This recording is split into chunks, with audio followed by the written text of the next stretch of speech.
Good evening. I welcome the viewers to this problem solving and live interaction session for the subject Strength of Materials offered by Professor K. Ramesh on the Swayam portal. So today we will be discussing the contents of week 3. And before that, may I request the participants to kindly mute their mic if it is not too much to ask because there's a disturbance. Thank you very much. So should there be any questions, please feel free to unmute and ask. In the meantime, I'll get started. So for those who are attending the session for the first time, let me just introduce myself. My name is Ganesh Ramaswamy. I'm a doctoral scholar in the Department of Applied Mechanics and Biomedical Engineering at IIT Madras, pursuing research under the guidance of Professor K. Ramesh and Professor U. Saravanan from the Civil Engineering Department. And today we'll be discussing the contents of week 3. Already we have had 2 sessions for week 1 and 2. You can access them at the Swayam portal page under the heading live recordings, live session, something like that. Or you are also free to scan the QR code on the left side, which will take you to the channel where those videos are available. And this notebook, this also I will be posting it along with that. You can check the video description for the folder link where these notebooks are, uploaded. So with that, I suppose I'll get started. If there are any questions from the previous sessions, are there any questions from the previous sessions, by the way? Is there anything that I need to address before I get started? Or we'll take it up along the way. I suppose that is a better way to go about. So let me get started. So let us look at the first question. In the previous session, we saw how a Mohr circle is plotted. And I also reposted the videos with some edits so as to make it as a cogent story. So I suppose the viewers have taken a look at that and it is clear. So let us look at this question. In any case, we will be discussing Mohr circle in extensive detail in today's session. So I suppose we'll make up for any shortfall there is. So the first question says, choose the correct Mohr circle corresponding to the stress state shown. So what is it that we have been shown? We have the x plane in this x direction, y direction is shown, and then we have a stress element that is shown. So from here, I can deduce that sigma xx is 0, tau xy is 0. Since there is nothing present here on this plane, there is nothing present.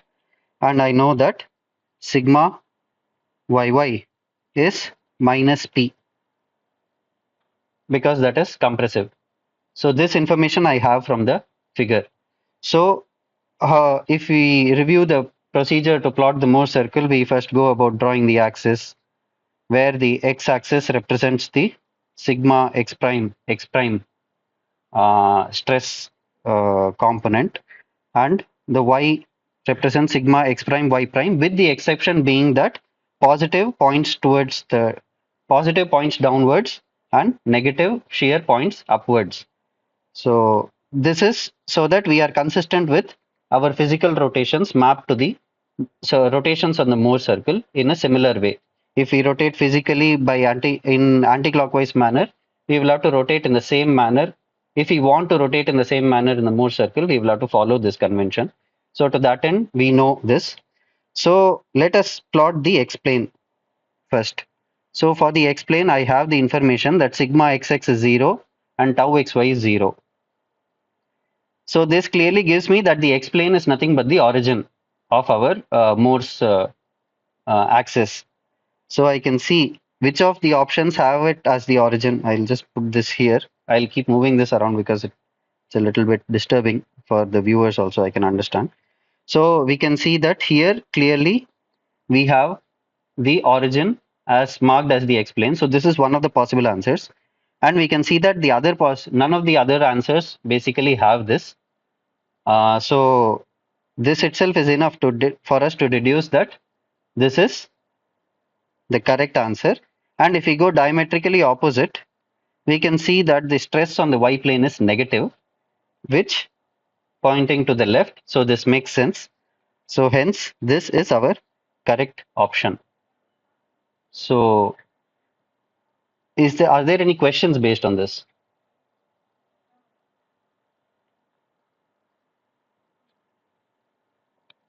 So therefore, the x-plane lies at the origin. With this information, we have been able to deduce that this is the answer. Now, let us just, for understanding purpose, let us just see what the y-plane would be. What the other options are actually. So if I just take this here, it is better to try to reconstruct this image from the Mohr circle. That way, if we go both ways, I think things will become much more clearer.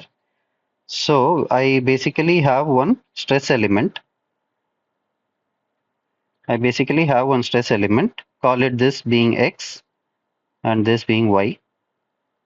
So what does this Mohr circle tell me presently?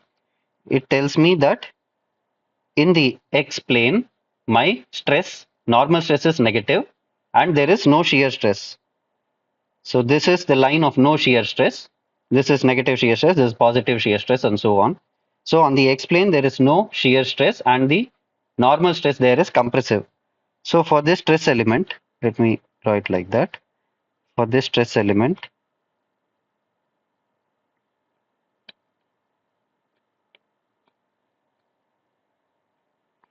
so whatever be the quantity, let me call it P for the sake of keeping it consistent with the problem. So this is actually, if we were to plotting from the Mohr circle to the stress block, this is what we get. Let us see what we get for the other one, the third option.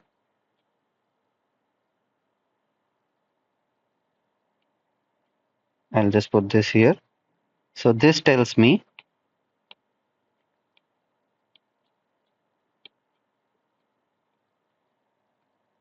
so when I map this, this tells me that the x plane is having no shear stress. So this is essentially a circle centered at the origin of the Mohr's plane, which implies that this is a case of pure shear, as has also been discussed in the previous session. Now, having said this, this is actually tau, but we know from our conventions that the positive shear points downwards in the Mohr's plane. So this implies that the x plane has negative shear. So the x plane has a negative shear like that, and there is no normal stress. So to that end, I know the information. Now, once the shear stress direction is fixed on one of the planes, it follows for the other planes from moment equilibrium. I can easily capture what must be the direction of the shear stresses. So this happens to be the stress element for which this is the Mohr circle. I hope that is clear to everyone. Just move this around. And quickly, let us just look at the fourth option also, which is quite interesting that way. So I copy this, I'll put it here. In the fourth case, I have a stress.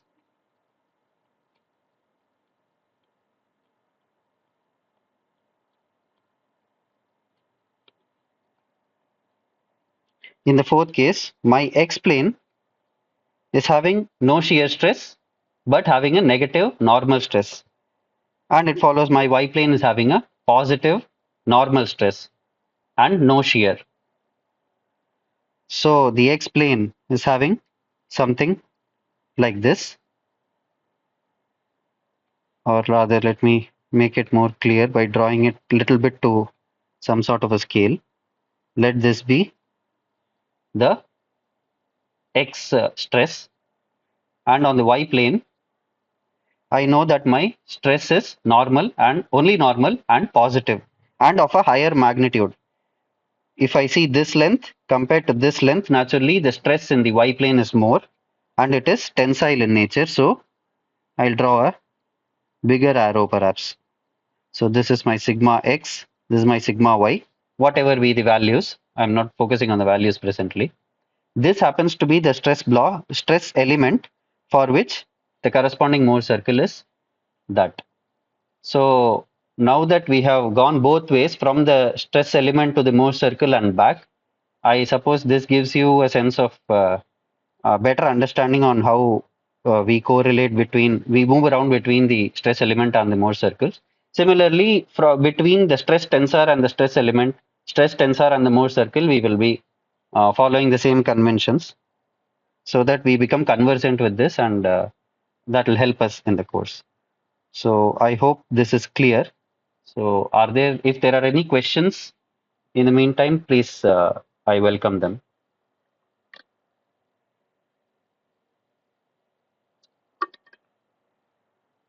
Okay. So I take it is clear. So let us look at the second question in that case. Assertion. And of course, needless to say, I reiterate that I can also explain this in Hindi if anybody is having a language difficulty. I am conversant in Hindi and Tamil as well. So if you want me to explain in that language, please feel free to prompt me, and I'll try my best to do that as well. So now that we have that out of the way, so let us look at this question. So this question makes an assertion that the Mohr circle can collapse into a single point. And there is a reason for that. The reason given is the diameter of the Mohr circle is always negligible, causing it to converge to a singular point for any stress state.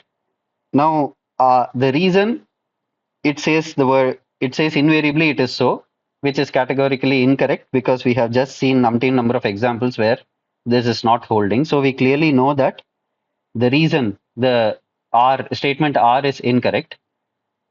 So this follows statement R is not true.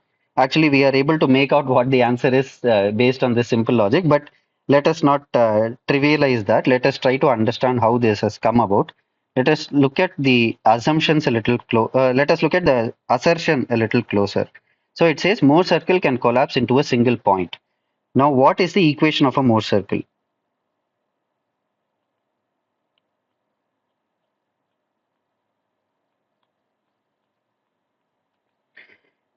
So we have equation in some form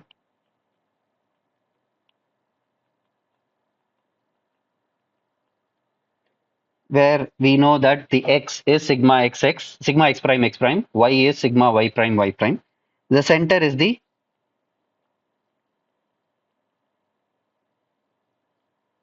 by 2 in case of 2 dimensions. And then we have the radius as root over sigma x minus sigma y by 2 whole square plus tau xy the whole squared. So this is something we have discussed previously and we know this. So for the first statement, for checking whether the first statement is actually valid, for the Mohr circle,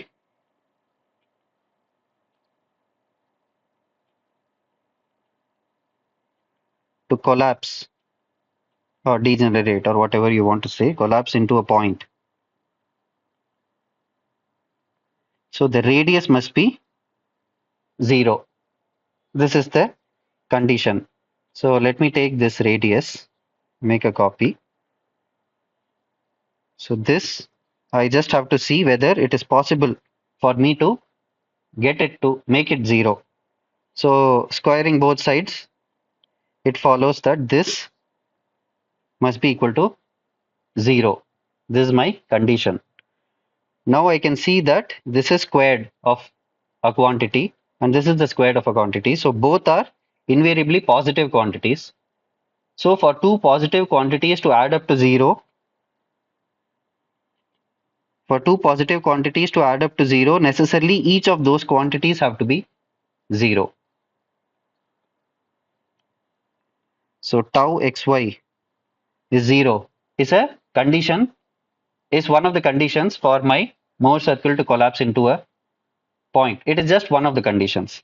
The second condition being sigma x, this quantity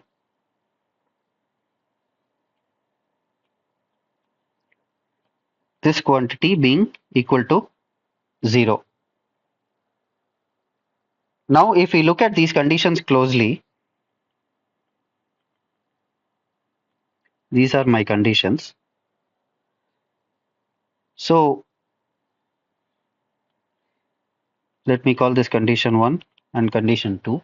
So when condition 1 holds, I'm sorry. Yeah, sorry about that. When condition 1 holds, I know that when tau xy is 0, then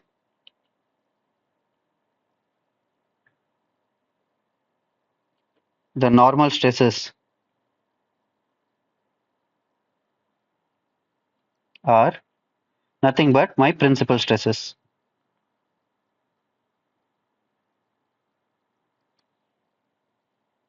So on a plane where my normal stress, shear stress is absent, my normal stresses become the principal stresses.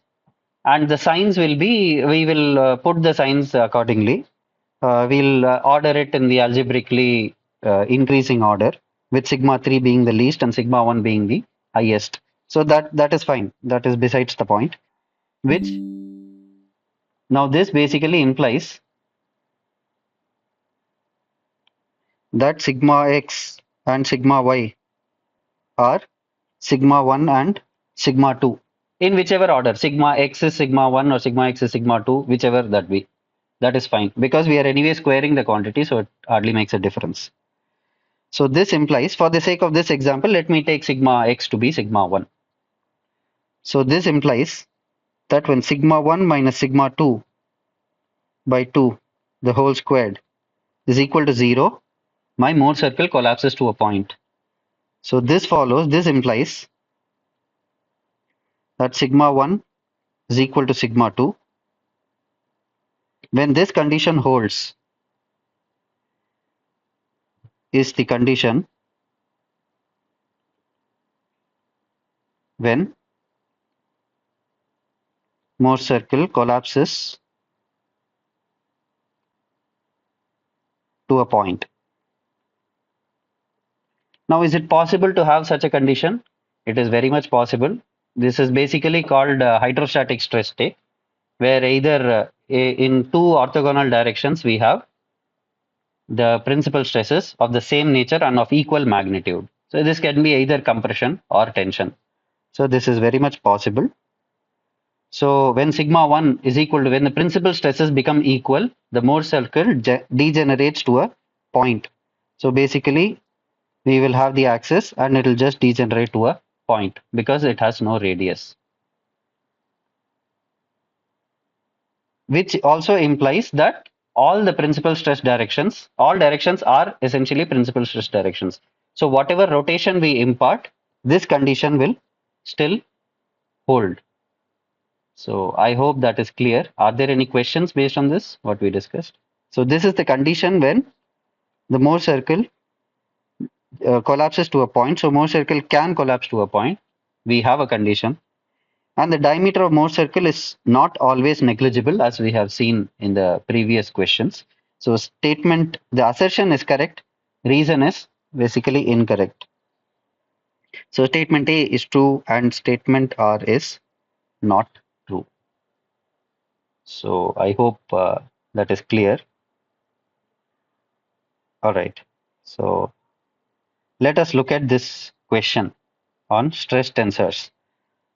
So we have a stress tensor like that, which is given by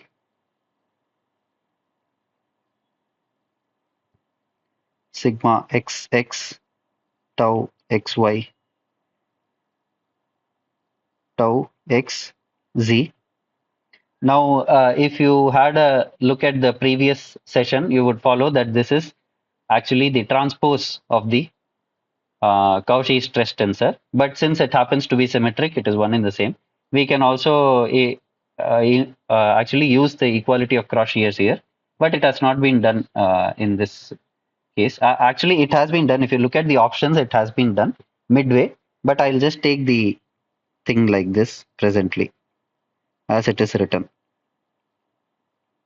tau y z, and then I have tau z x, tau z y, sigma z z. So this is a stress tensor given, and the first invariant is asked. Now, before that, let us just delve a little bit into what invariants are. So, given that I can represent my stress tensor as a matrix, so the invariants are basically quantities that do not change for that. Invariants are basically signatures, do not change with transformations.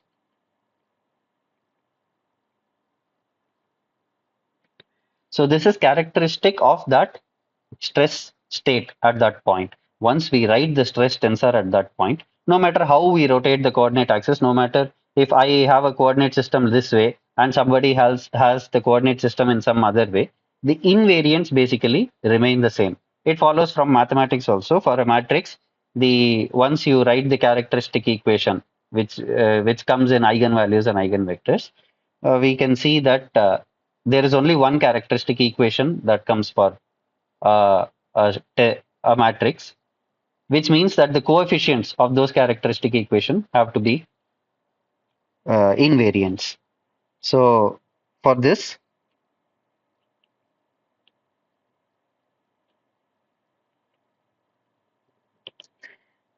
so in order to find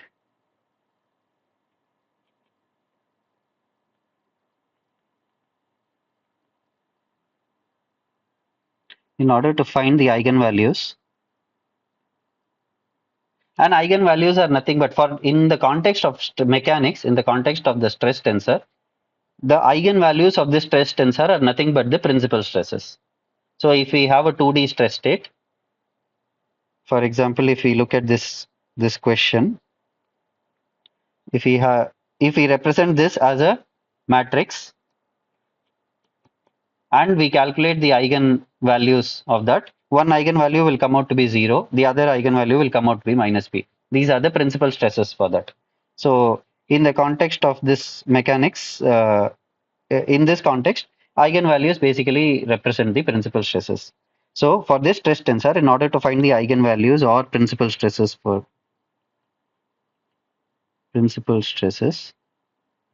we have to write something called the characteristic equation. We know how to find the eigenvalues from our mathematics. So the characteristic equation sigma n for a 3 by 3 tensor comes out to be minus I1 sigma n squared. This will be cube plus I2 sigma n minus I3 equal to 0. How this has come about, I'll just give a slight detour. So if I have something like this, so basically how do we find the eigenvalues for any matrix multiplied by a vector, the eigenvalues into that vector? This actually is the condition for us to calculate the eigenvalues, where this is nothing but a scalar quantity. This is the eigenvalue essentially. So for this matrix, when I write this, I'll just expand this out like that. Let me take this. This will be minus n in the diagonal terms. And I have n1, n2, n3 equaling 0. So this is how we generally find eigenvalues of any matrix. For us to have a non-trivial solution, basically if I have to calculate what this eigenvector is, let us say, if I want to calculate this, This is nothing but inverse of this into this. Now, this will give me a trivial solution that n1, n2, n3 are all 0. That is a trivial solution which will satisfy this equation. But that is something we don't want. So if we don't want that, then this matrix that is there, I should not be able to invert it. So its inverse should not exist. For a matrix to have no inverse, its determinant should be equal to 0. It should have to be a singular matrix. It follows from mathematics. I'm not taking a big detour into linear algebra. These are fundamental things only which we have seen. Yes, please. Yes, Sahana, go ahead. Yeah, what is the question? Sahana Gobur, you have a question? Okay, am I audible to everyone? Can you just confirm that? Because, all right, all right, Yes, fine, you are. fine. Okay, Miss Sahana, should you get that question, please do feel free to ask, bring it up. In the meantime, I'll move on. So basically, this is just the determinant of this for a non-trivial solution. Let me just write it out a little bit. For a non-trivial solution, I need the determinant of this thing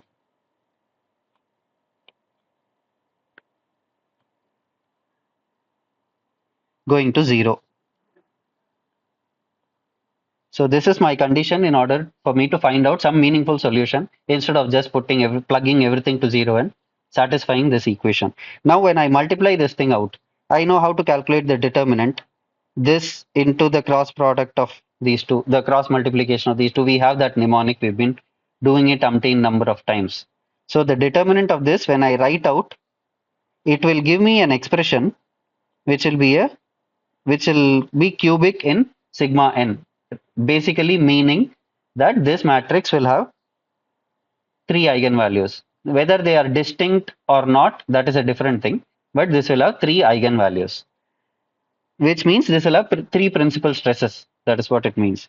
And if I group the terms together, I will get it in this format where I1, I2, I3, it will take one form in this of these coefficients. It will take one form of these coefficients I1, I2, I3, and these are basically invariants.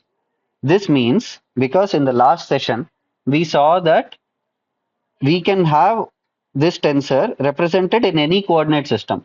So let us say I represent it in one XYZ coordinate system. Someone else comes about, they say that I don't want it to be like this. I want everything to be rotated by 45 degrees. That is my coordinate system. So if they want to represent the same stress tensor in their coordinate system, we have one way to do it. The Q transpose Q, we have one, that matrix multiplication sin theta cos theta. We have a recipe to actually transform the matrix to their coordinate system also. But the physics should not change depending on the coordinate system, which is where these invariants come into play. Since this matrix, since this stress tensor has only one characteristic equation, this implies that these coefficients cannot change based on which coordinate system I select. Hence, even for my coordinate system as well as theirs, the invariants will come out to be the same. Now, if you take the determinant and group the terms and put it in this form, we will see what the invariants come out to be. So I'll just take this matrix again. So you are free to do that, but I'll just write out what the invariants come out to be. I1 is nothing but the trace of the stress tensor, which is nothing but a fancy term for sum of the diagonal elements.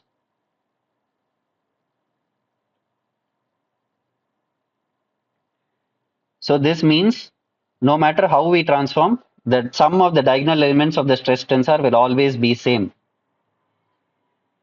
So this is nothing but I1. This follows that I1 is sigma xx plus sigma yy plus sigma zz in this context. I'm just adding up the diagonal elements for this stress tensor, which we have taken. I'll just, I'm sorry, I'll just put it here. For this stress tensor, this is I1. Now let us see how we write I2.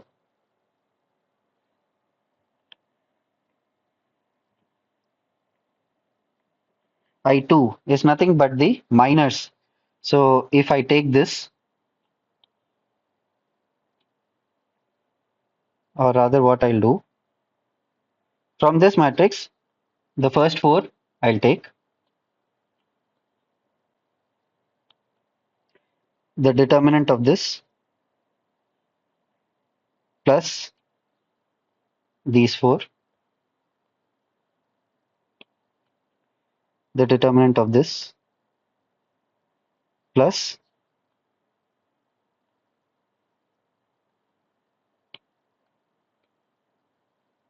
these four, the corner ones. The determinant of this. This is what is my I2. So this quantity also does not change with transformations. And I3 is basically nothing but the determinant of the stress tensor.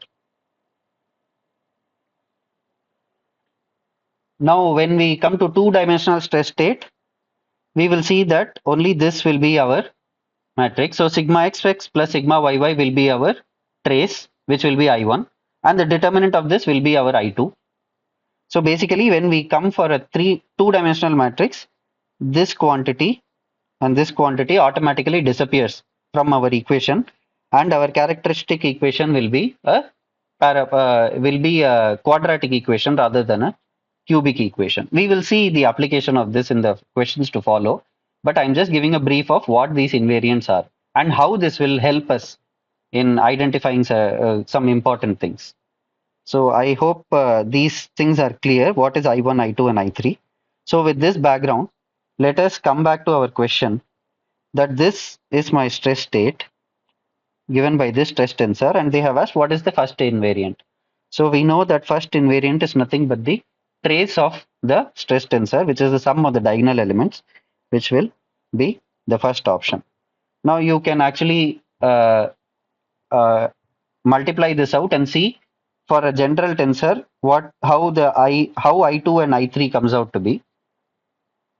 Now we can, one more thing to notice here is, since we are having a matrix with all the components filled in, when we go for the calculation of I2 and I3, it will be very messy. It will be a big expression.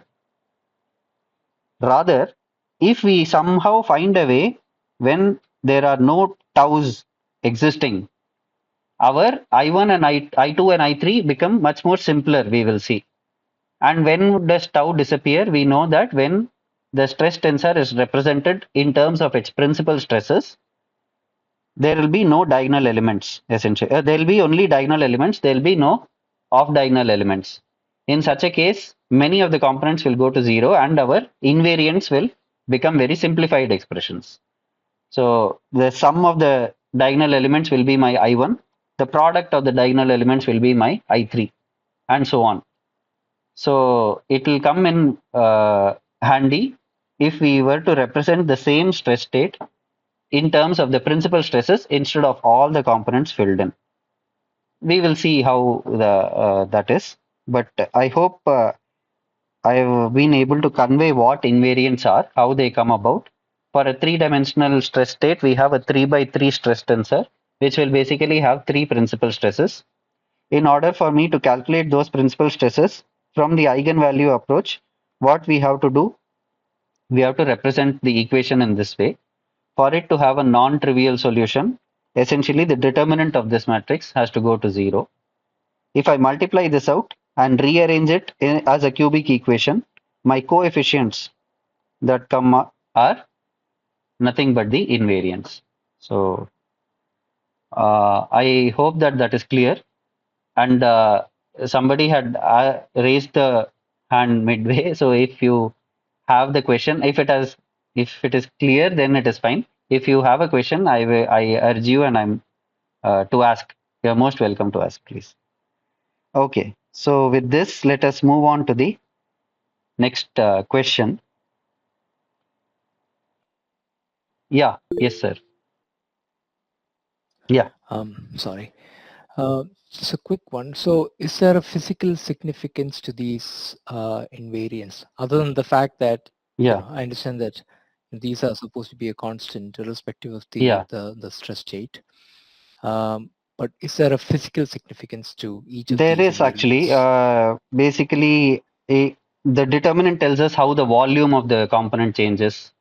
And there are, when we have to map two vectors, the angle between those two vectors on a body, it delves more into continuum mechanics. There is a physical significance to this. But even otherwise, as we will see, many of our failure theories are based on decomposition of tensors. There, the representation based on the invariants comes out to be very handy. All right. Yeah. Okay, Other than thank you. that, we also have a recipe to quickly find out what kind of a stress state it is based on the invariants, which we will see as we go about. So, is it clear, sir? Yeah. Okay. Okay. Yes, yes, Yeah. thank you very much. And I assume that the basically the Yeah. diameter of the Mohs circle also points to I1. Is that correct? Am I understanding it Diameter correctly? of the Mohr circle. Of the So basically the Yeah. fact that it's a circle, and so does it um, come out from the Actually I1? speaking, in three dimensions, Mohr circle actually has three distinct circles. So, No, I consider mean, 2D, if you yes. just If we consider two consider dimension. 2D, our center of the Mohr circle, not the diameter, but the center of the Mohr circle will be the average, it will be the, that is basically, it will be I1 by 2. Yeah. If we have Right. just the two-dimensional stress state, we know that sigma x plus sigma y by 2 is the same as our sigma 1 plus sigma 2 by 2. So the center of the Mohr circle has something to do with this. Yeah. Okay, thank you. Okay. So now that we have seen this, I'll just take a small detour about how these invariants come in handy. One of the uses, I'll just rather qualify this as one of the uses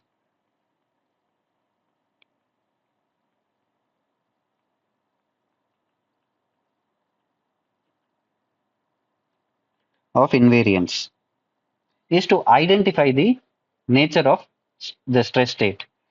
Let us take, for example, that I have a rectangular bar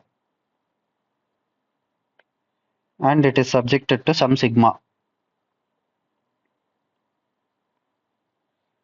Now, in such a case, given that I take my coordinate system,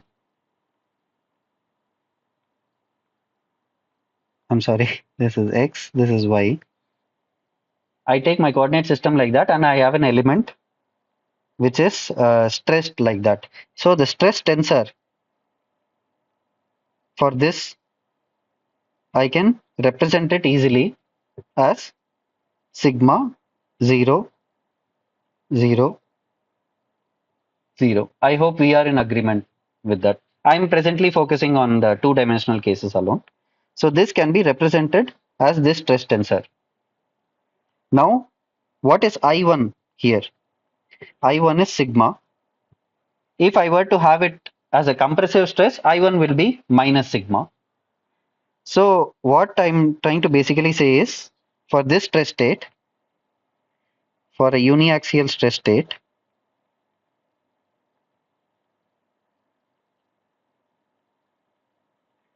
I1 is non-zero. It can either be positive or negative based on this representation. This is one. I am taking the representation in the xy coordinate system for this case, which is under uniaxial tension.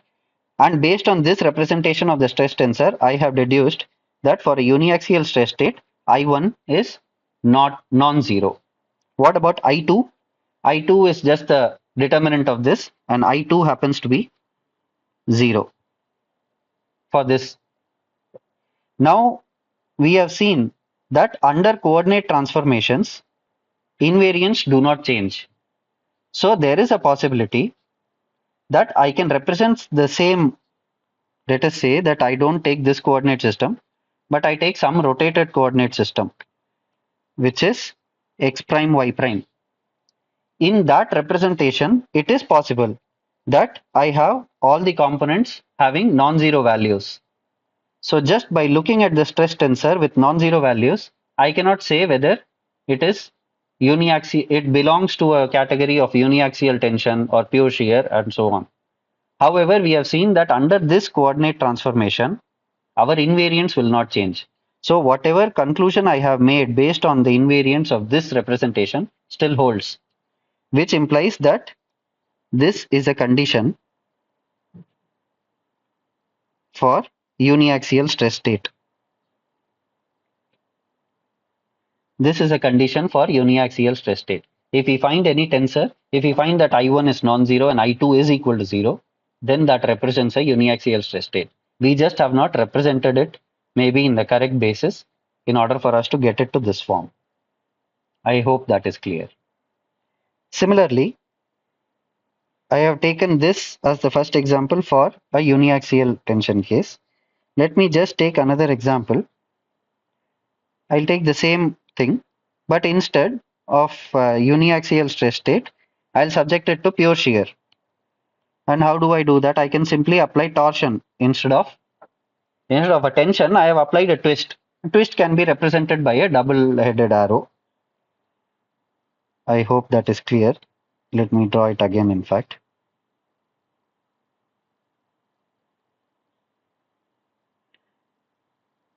So let that be sigma. Now, since this point will help me solve another question, let me just blow this up and take a small detour. Let us say this is the point that I'm looking at, the stress state.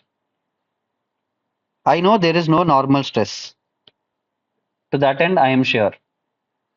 Now, this double-headed arrow represents that with my right hand, I have to point the thumb in the direction of the arrow, and the direction of my fingers will give the sense of rotation it has.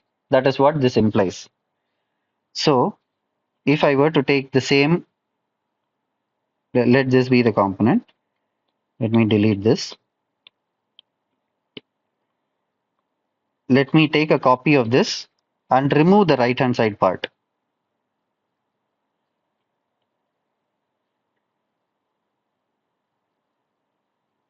I have cut and thrown away the right hand side part. So it follows that the right is trying to twist this component that will be exerting a stress like that. I hope that is something you're able to appreciate. When you curl your hands, when you place your hands with your thumb pointing in this direction, you will see that your rotation is actually imparted like that, which means the right hand component is trying to shear the left hand component like this. We will see more about this in when we reach torsion, but just to appreciate the sense of how the stress will be, whether the shear stress will be this way or that way, depending on the kind of twist we provide. I'm just trying to give you a qualitative appreciation of how we can actually comprehend the sense of the nature of the stress, nature of the shear stress that is being applied. So when the right hand, this portion, when we have cut it out, this is trying to shear the thing this way. So it is natural that when I draw a point, I can take my shear on the positive x face to be acting like that. I hope we are in agreement with this observation. So this follows. If I cut out the right hand portion, this will apply a stress like that. And if I were to take one point here and blow up the stress element at that point, on the x face, I can see that my shear stress will be pointing in this direction. Now it is just, rest is just simple as we have been doing. Once this points in the right direction, I can deduce what is the direction of shear stress in all the other faces. I hope this is clear. Now, if I were to take the same thing, but to reverse the rotation direction, you can clearly see that it will just lead to the right hand portion will instead try to shear it that way. So my stress element will just have opposite type of shear on the X phase. Once X phase is decided, all the others can be decided. So I hope we are in agreement and with this aspect what I have discussed. Are there any questions? Yes, yes, please. Uh, shouldn't the shear from the right hand side result in a because you're um, Yeah, shouldn't it result in a counterclockwise rotation for equilibrium? Shouldn't the shears basically result in a counterclockwise rotation? yeah, I mean, in yes. the In the stress stress element, element, yes,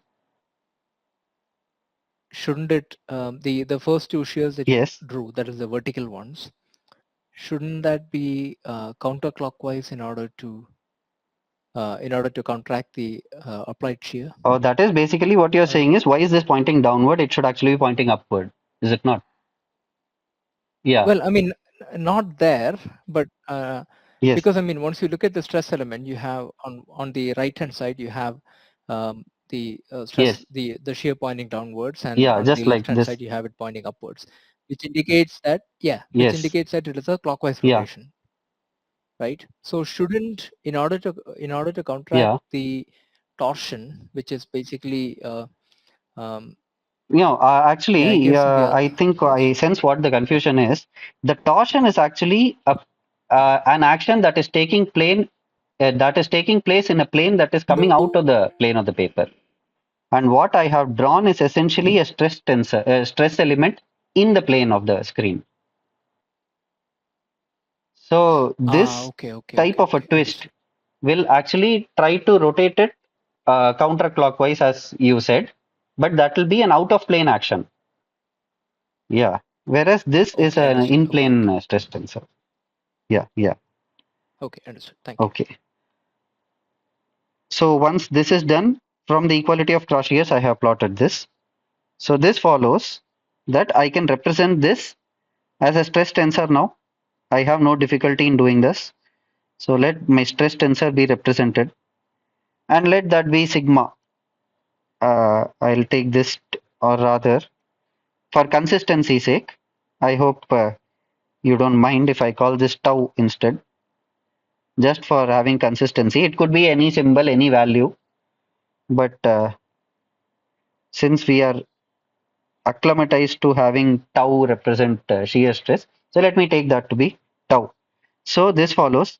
The stress tensor here will be on the x phase. I have this as 0 and this is minus tau.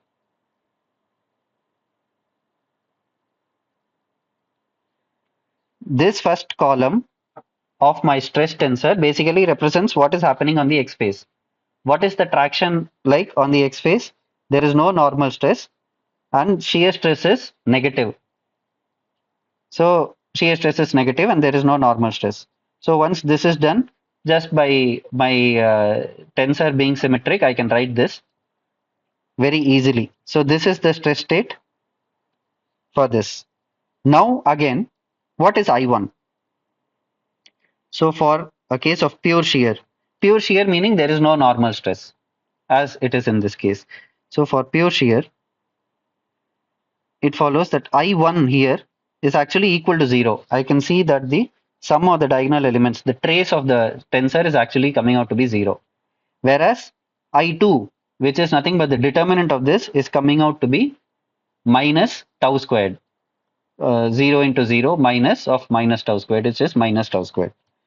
So this implies and I2 is not equal to 0. So, and again, the same story. I can represent this stress tensor in any coordinate system, but my invariants will not change, which means that whatever deduction I have done, whatever conclusion I have made based on this stress state holds for any coordinate transformation. So this is basically a truth that for pure shear, I1 is 0 and I2 is not 0, which is the exact opposite of what we had for uniaxial tension. So this is one of the uses of invariants. that we have been quickly able to deduce. Once we are given a stress tensor, I1 is 0, I2 is not 0, it's a case of pure shear. I1 is not 0 and I2 is 0, it's a case of uniaxial tension. There are more aspects to this, like for plane stress, there will be some condition. But let me confine my attention to these two presently. And I've also given you a flavor of how we actually, how we can readily use invariants, which will come in handy in the questions that we see next. I just took this detour to just appreciate upon this point. Okay, so let us look at this question now. Any deviatoric stress tensor represents a uniaxial stress state. And the reason is given as a stress tensor characterized by invariants I1 equal not equal to 0 and I2 equal to 0 represents a pure shear stress state. We just saw, we will come to the assertion in 1 minute as to what deviatoric stress tensor is. But in the meantime, can we quickly see what the reason is? The stress tensor characterized by invariants I1 not equal to 0 and I2 equal to 0. So we saw I1 not equal to 0 and I2 equal to 0 pertains to uniaxial stress state. Here it says represents a pure shear stress state. So this is outright incorrect. So this reason, the second statement, the statement R is clearly incorrect based on what we have already discussed. So again, it follows that the answer, we don't know whether the answer is C or D because we still need to discuss the first point, which I suppose holds for the Moore's question as well, Moore circle question as well. Anyway, so what is a deviatoric stress state? Now, from our normal matrix linear algebra, we know that any tensor, any matrix can be represented as a sum of a symmetric and skew symmetric matrix. Similarly, we can actually decompose the action. Let me take this stress tensor. So it turns out that I can decompose this. I can write this as the sum of two stress states. What I'm trying to do is, when I have normal stresses, I basically have strains. That is, I basically have the deformation along the axis. When I have shear stresses, I have a change of shape. So my idea here is to decompose these two actions. One leads to only a volume change, which is because of normal stresses. One leads to only distortion of the shape. There is no volume change, but there is a change in the shape. These two actions combined actually act on any stress state. So that is to say, any element, any stressed element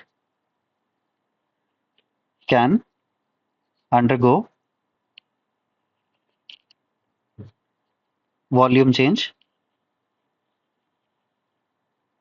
which is attributed to normal stresses, and shape change,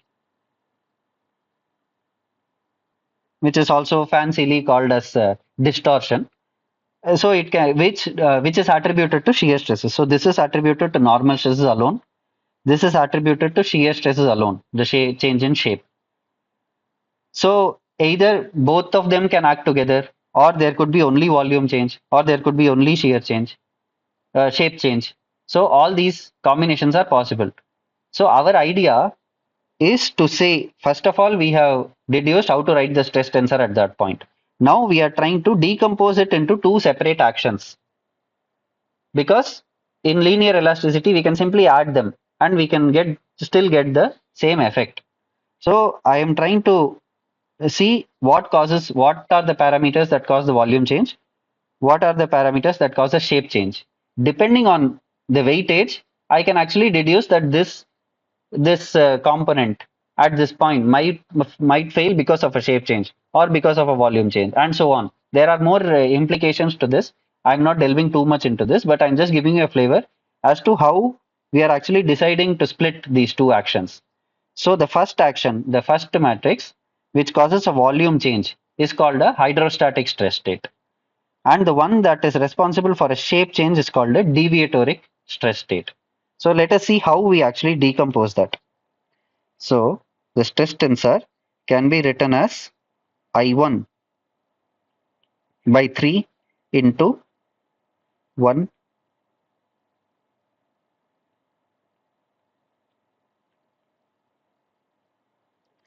plus whatever remains. So what I have done is I have taken this stress state. I1 I know is the sum of these. So the average stress. I have just put the average stress and I have populated only the normal directions. I have not populated any shear directions, right? So this happens to be my hydrostatic stress state. And then this added with something gives me this. So this is the hydrostatic stress state. Let me put it this way, in fact.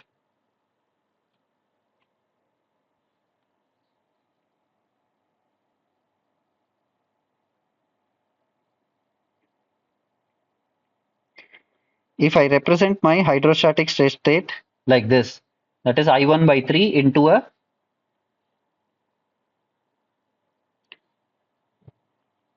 is I1 by 3 into a diagonal identity matrix. Then, and let this be represented as A, as I have done. So, first I have taken a stress tensor. I have defined something called a hydrostatic stress state, which is nothing but I1 of that stress tensor by 3 into the identity matrix. So this follows. What is B? Then B I can easily calculate as that stress tensor minus A.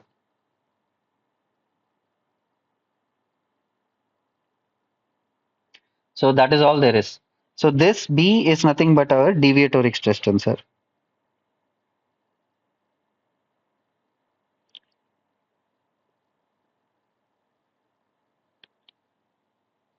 So we will try to calculate this for one example and see how that comes out to be. So let me just take the example.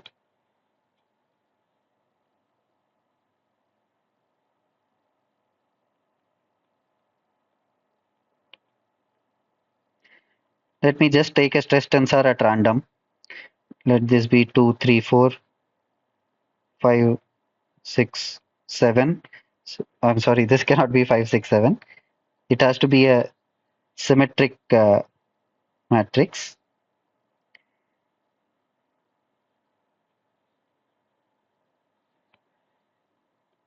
Let a stress state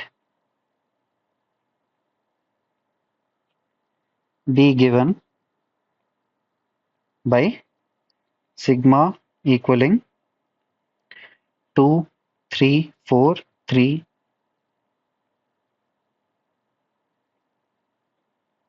I'm just throwing out numbers just for the sake of explaining this concept. I hope you can appreciate that. So for this is the entire stress tensor. Now I have to split it into hydrostatic stress tensor.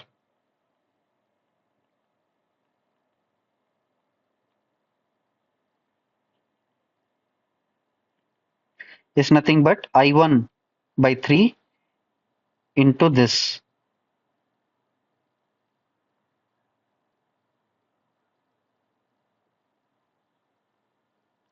So what is I1 for this? I can clearly see it is 5 plus 2, it is 9. So this follows that my hydrostatic stress state is 9.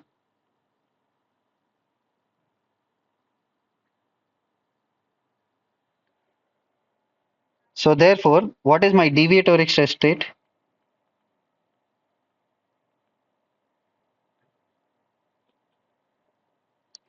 My deviatoric stress tensor is this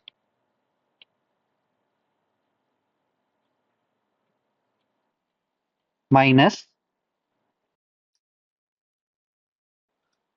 yes please, Sorry, isn't the hydrostatic stress tensor 3?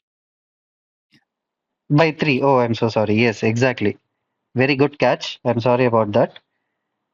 This will be 3. So it is 9 by 3. Thank you very much, sir. And then we have this minus this.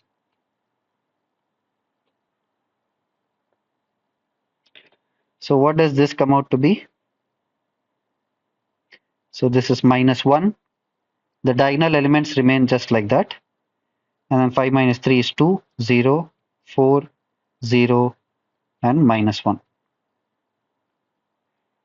So we have successfully decomposed this stress tensor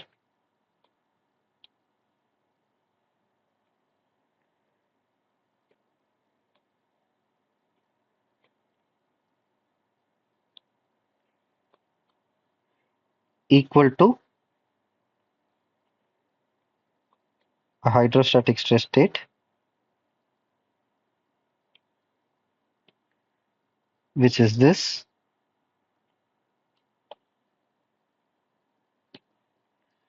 plus a deviatoric stress state,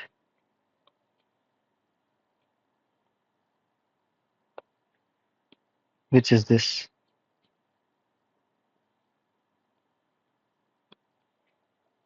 So far, so good. So we have done this decomposition. Now let us see what are the properties of these. Here, I can clearly see for the hydrostatic stress state, I1 is not equal to 0.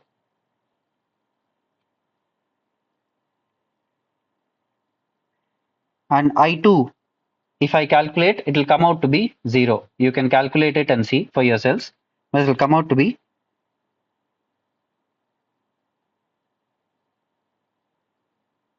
no, I'm sorry. Okay, this anyway I will check about I2. Anyway, I will check this and write it. As for the deviatoric stress state, let us focus on that presently. For the deviatoric stress state, I1 comes out to be 2 minus 1, which is 0. So the trace is 0. I2 will come out to be non-zero. Essentially because this represents a volume change. Yeah, exactly. So for this case, hydrostatic stress case, we cannot say that I2 will be 0. That is because it is not representing a uniaxial tension. It is representing a volume change. So this we cannot conclude anything for I2 for the hydrostatic stress tensor, which is why I think I missed the point. Basically, for the deviatoric stress tensor, based on how we have actually decomposed this is volume change and this is nothing to do with uniaxial tension. Hence, we cannot conclude anything for I2 for the first part. However, for the second part, categorically we have said, yeah, for the second part, categorically we have said this leads to a shape change, which is nothing but a shear stress state. That is why I2 will not come out to be 0. So deviatoric stress state is actually a pure shear decomposition of the actual stress tensor. If it so happens that our hydrostatic tensor goes to 0, then the entire stress experienced at that point is of the nature of pure shear.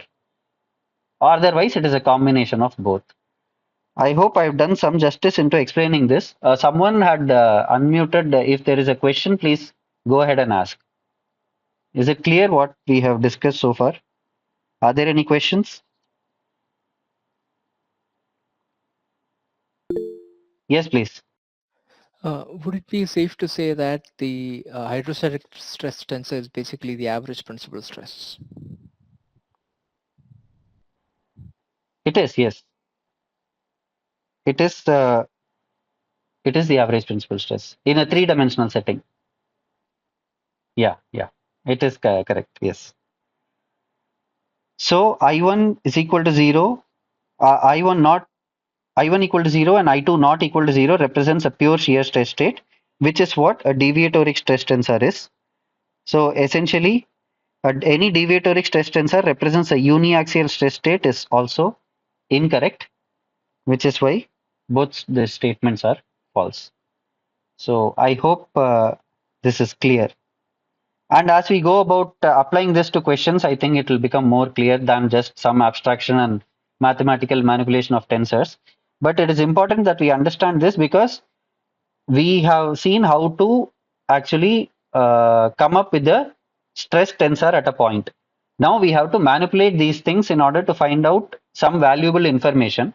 For us to be able to find out the valuable information, we need to see how we can manipulate these stress tensors. Either we can decompose them into two separate actions, or if there is a coordinate transformation, whether we can go for quantities that don't change under these transformations. All these have only been discussed so far. That is, if there are principal stresses, if I represent the same stress state as principal stresses, I won't have an issue with coordinate transformation. And quickly I can decompose these things into other actions. That is the basic idea behind this. Okay, with that background, let us look at this question. Enough of theory, let us look at some questions for now. So we have to match the corresponding Mohr circle for these stress states. All right. So we have a specimen which is being pulled, and I have my x coordinate like this and y coordinate like this. So for this case, can I draw the stress state?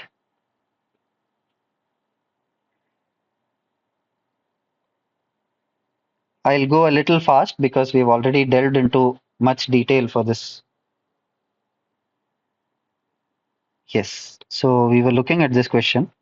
Let me quickly take this, put it here. So what do we know from this?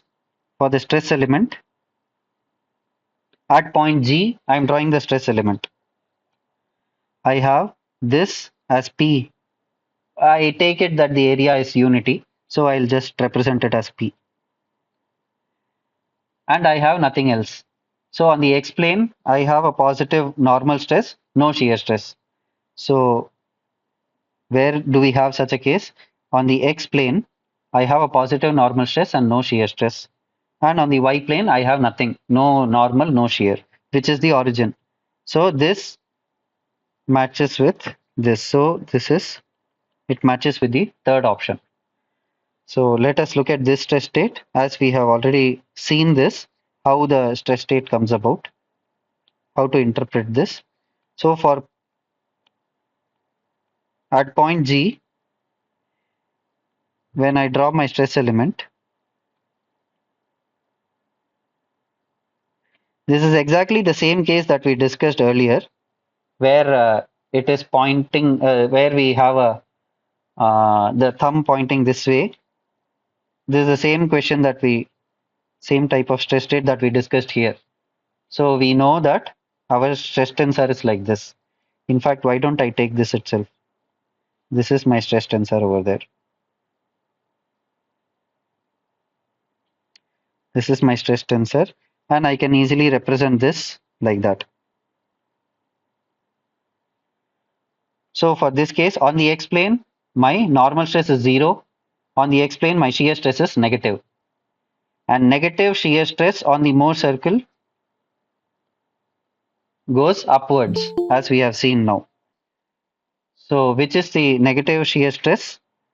We have a case of pure shear and we have a negative shear stress. So I hope you are able to appreciate that this matches with option 1. Because on the x plane, we have negative shear stress. Same thing, if I were to flip the nature of loading, instead of applying it this way, I apply the twist that way. It will just be the reversal of this, which implies that the Mohr circle will just rotate by 180 degrees. So my x plane comes here, which makes sense. So for this case,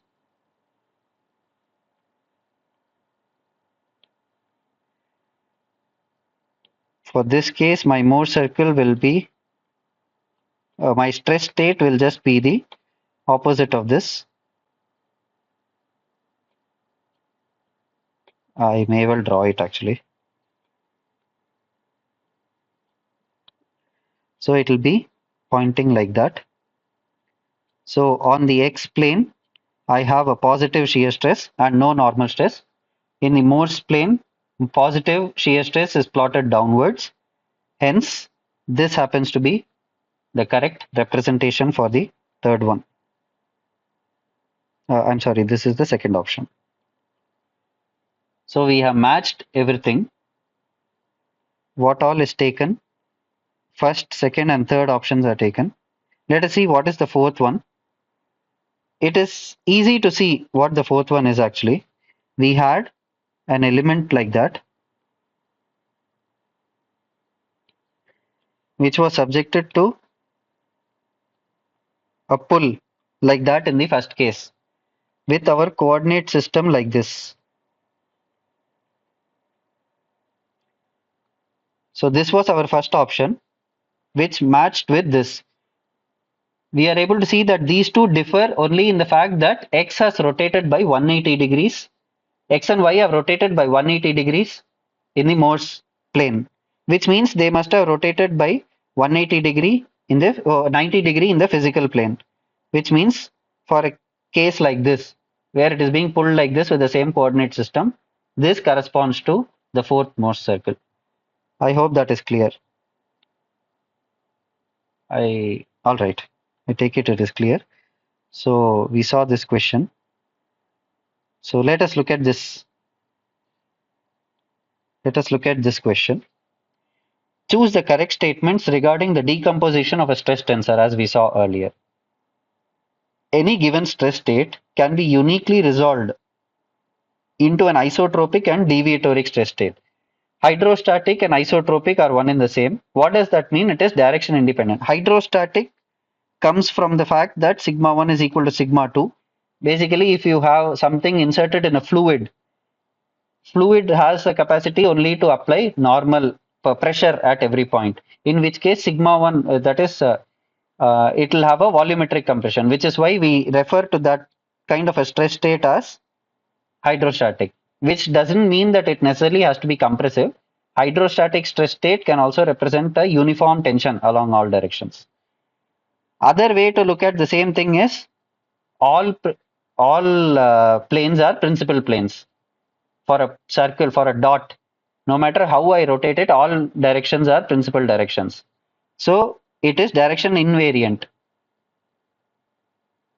which means it is isotropic. As we saw in the first session, what does isotropy mean?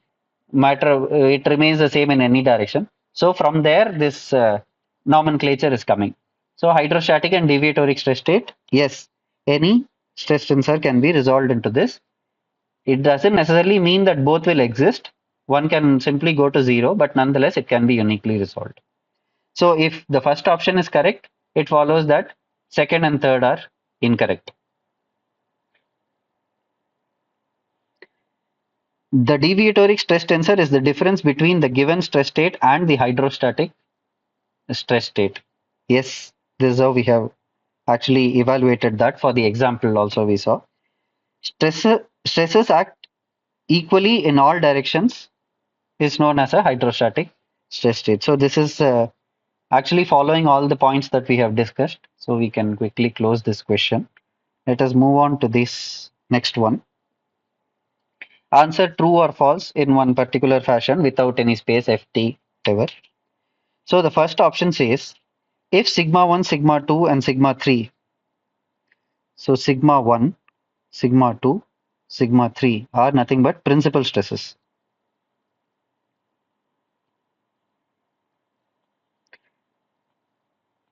Naming of principal stresses or labeling.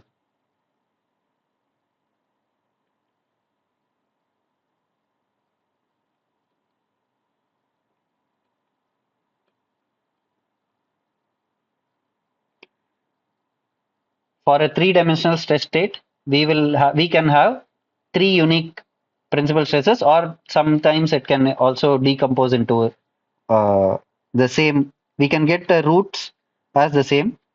That is, along two directions, principal stresses could be zero, which means two of the principal stresses will be zero. One might be negative or positive or whatever. However, how we label principal stresses based like this: sigma 1 is greater than sigma 2, greater than sigma 3. So invariably, we will be labeling the principal stresses like this in the algebraically decreasing or increasing fashion as you see it. So let us take some examples. Let us say for a stress tensor, the principal stresses have come out to be.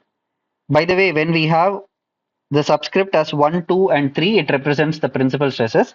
When we have it as x, y, and z, you know what it means. So for a stress state, let us say the principal stresses have come out to be 3, -2, and 0. So how we will label is sigma 1 is 3, sigma 2 is 0, sigma 3 is -2. So if we take another example where all are, let us say it is -5, and then we have -1, and then we have 0.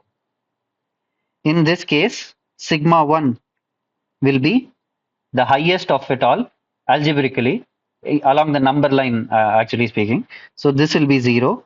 Sigma 2 will be -1. Sigma 3 will be -5. I hope this naming nomenclature, how we label principal stresses, is clear to everyone. If there are any questions, please feel free to ask. All right. So this is just one aside. I wanted to get it over with. So I'll just put this here, and we should keep this in mind because in the next session, when we discuss photoelasticity, this will become important to make some observations. And even when we draw the Mohr circle for a three-dimensional setting, this will come in handy. All right. So the first point says, if sigma 1, sigma 2, sigma 3 are distinct with different values, then the associated principal directions n1, n2, and n3 are unique and mutually perpendicular to each other. So is this true or false is what is asked. I would suggest that you take a stress state which has three principal stresses, find its eigenvectors or principal directions, and actually see for yourself whether they are unique and mutually perpendicular or not. However, from here it follows that for a symmetric, or rather symmetric matrix with unique eigenvalues, meaning principal stresses in our context, the eigenvectors are always perpendicular to each other and they are unique. This comes from mathematics, but I don't want you to take this at face value. So what I suggest is you take a stress tensor from many of the problems that we have in the assignment or here. Take a stress tensor which has three distinct values of principal stresses, and you actually calculate the principal directions. If you take the dot product of them, it will come out to be zero because it happens to be mutually perpendicular. It follows from mathematics also. So for a symmetric tensor, and our stress tensor happens to be symmetric because of the equality of cross shear. For a symmetric tensor which has unique eigenvalues, that is cases like these, where principal stresses are different. There might be cases where we will get the principal stresses as 3, 0, 0. So here two principal stresses are same. We are not talking about such cases.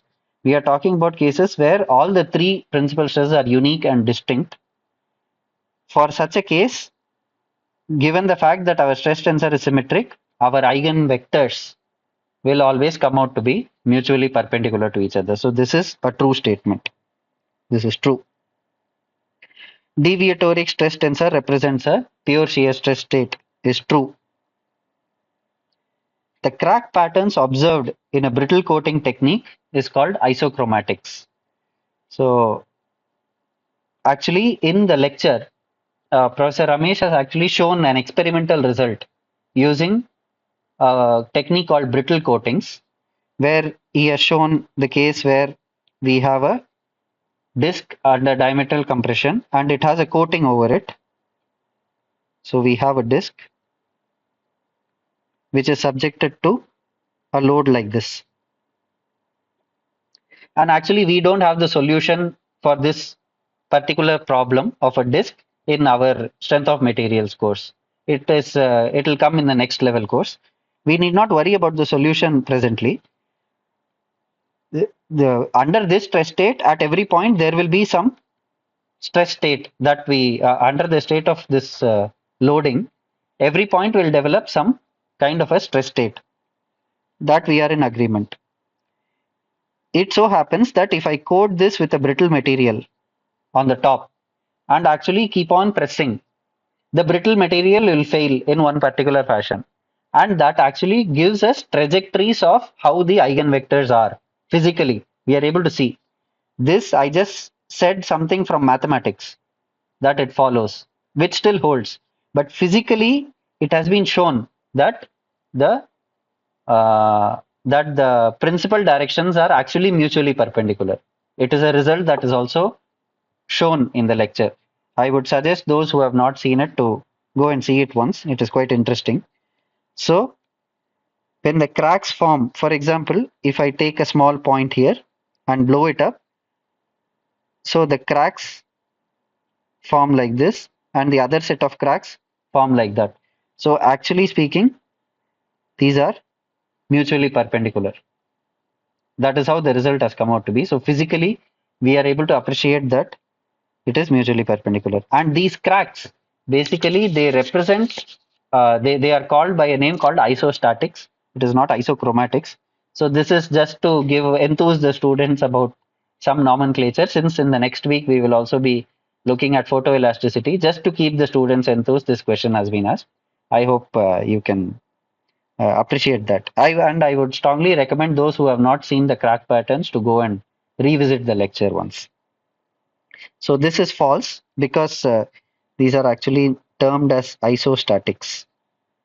As per the graphical representation of the Cauchy stress quadric, the surface obtained when all the three principal stresses are same is what? So there were many representations. I won't delve much into that because they are not of much utility as far as this course is concerned. So this is basically plotting the state of stress at a point as a surface. And it so happens that when all the principal stresses are same, this boils down to a sphere. Whereas in the Mohr circle, when this happens, it will boil down to a point in the Mohr's plane. So whatever is represented as a point in the Mohr's plane actually becomes a sphere when we talk about the Cauchy stress quadric, which is some curve of normal stress on all the traction vectors, a bit of a complex detour, but not of much significance as far as this course is concerned. But since that has been covered, the question has been asked. So this is actually true. So we can see that TTFT is our correct answer. So are there any questions now at this stage? Because I've been yapping about these different aspects. It'll be good if someone has a question, I can perhaps address it. Or if my speed and this thing is all right, I'll continue. It is okay. Is my delivery fine? Is there something all right? So I'll move on. So this is something to be kept in mind. This is how we will be labeling the principal stresses when we actually calculate them. All right. So let us look at this question. For a two-dimensional stress state, presently we are confining our attention to two dimensions. For a two-dimensional stress state, the major and minor principal stresses at a point are given to be 20 and minus 45 respectively. So from our earlier discussion for 2D, let sigma 1 and sigma 2 be the principal stresses. So sigma 1 here is 20 MPa. Sigma 2 here is minus 45 MPa. This we have got from the question itself. All right. So let me just add a page here. I'll bring this information. So this is from the question.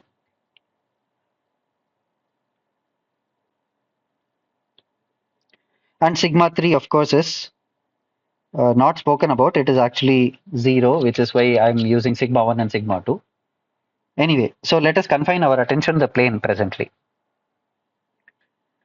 The shear stress tau xy is 20 MPa. It is given. Naturally, this has nothing to do with the principal stresses. So principal stress directions for that stress state is given. Separately, it is given that shear stress is plus 20 MPa.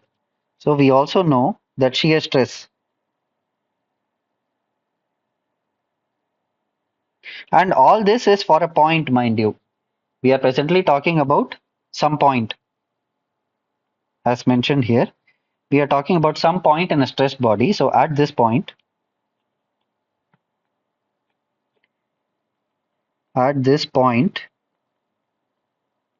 of interest, we have the principal stresses like this, and we have tau xy equaling plus 20 MPa, which is given in the question. Very well.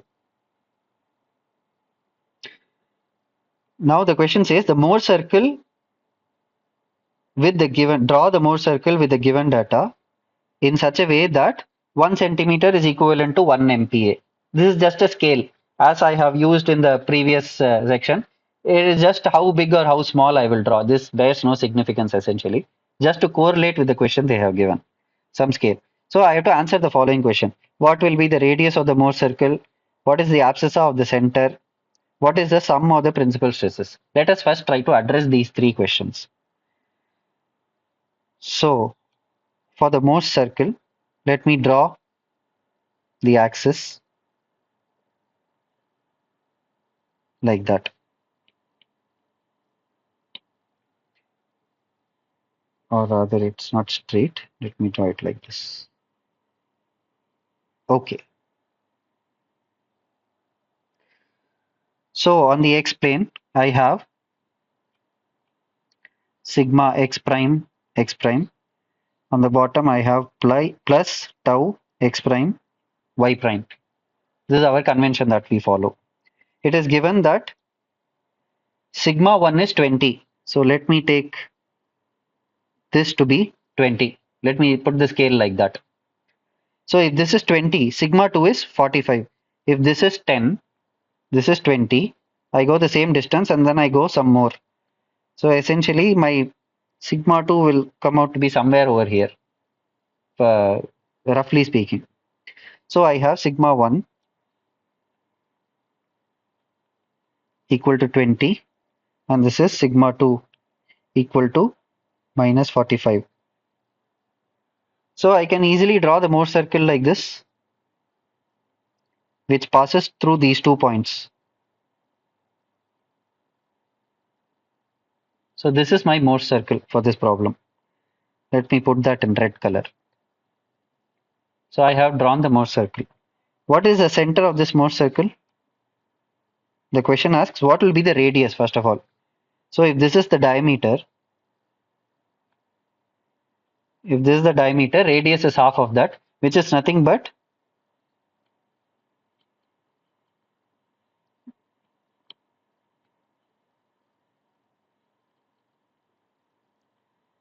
radius is 20 minus sigma 1 minus sigma 2 by 2, which is 20 plus 45 by 2, which is 65 by 2, which will be 32.5. Yeah, 32.5 MPa. So this is the center, this is my radius. This is 32.5 MPa. In fact, let me also mark the center. Center will be somewhere over here. Center of the Morse circle. Alright, so radius is 32.5. The abscissa of the center of the Morse circle will be where? So as we saw, This is nothing but sigma x plus sigma y by 2, or sigma 1 minus sigma 2 by 2, which is coming out to be center is at sigma 1, sorry, sigma 1 plus sigma 2 by 2. I stand corrected. I hope you've noted that, which is nothing but 20 minus 45 by 2. So center is at the coordinate sigma 1,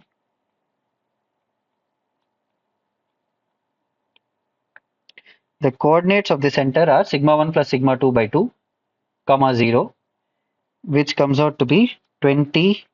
So this is minus 12.5 MPa.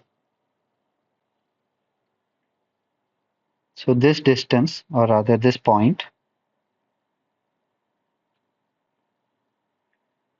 is minus 12.5 comma 0. So let us see the options.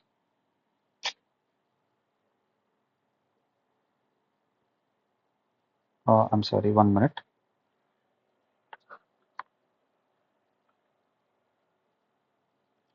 Yeah, the options are minus 12.5. It is clearly there. All right. So sum of the principal stress in sigma x plus sigma y. Now what we have to note is, in this question we have been given what is the shear stress. Shear stress is given to be plus 20. So let me add one more page.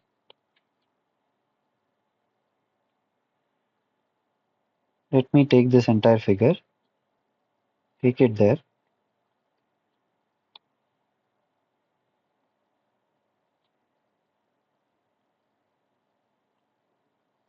All right. So tau xy equal to plus 20 is given by which line? Tau xy equal to plus 20 is given by this line, because the axis is like this.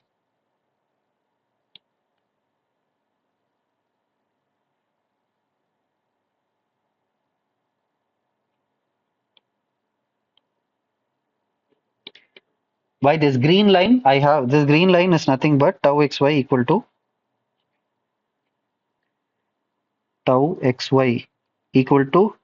plus 20 MPa.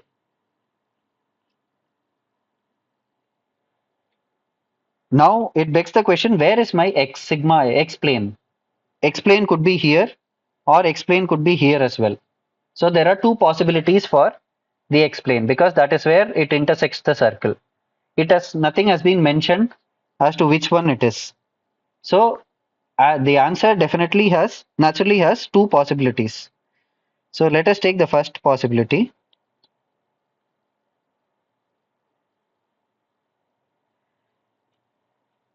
The first possibility is this I define as my x. This I define as my x. I'll just remove this for now. If that is my x, then this goes through the center. This becomes my y. I hope that is clear. On the other hand, if I were to take the other possibility,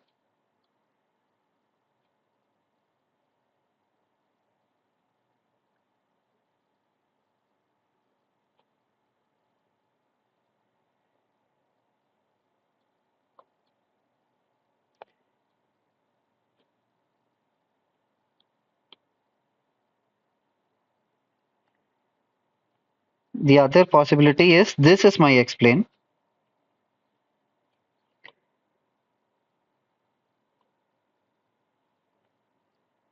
and the line that goes like that through the center, this will come out to be my y plane. So these are the two possibilities, possible stress states that might exist at this point, given the information we have been given. That is, we have just been given tau xy equal to plus 20. So the x can be either here, or here. Let us see what the question is asking. Question is asking sum of the principal stresses sigma x plus sigma y. Without first deducing sigma x and sigma y separately, rather we cannot even deduce them uniquely in this problem. How do we go about this? We can use the invariants. So using invariants, we know that for this stress state, sigma x plus sigma y is nothing but sigma 1 plus sigma 2. I hope this is clear because the same stress state, what I represent as sigma x, sigma y, tau xy, under some coordinate transformation, I can represent this as sigma 1, sigma 2, or sigma 2, sigma 1. I'm not focusing on how the diagonal elements are placed and without any shear stresses.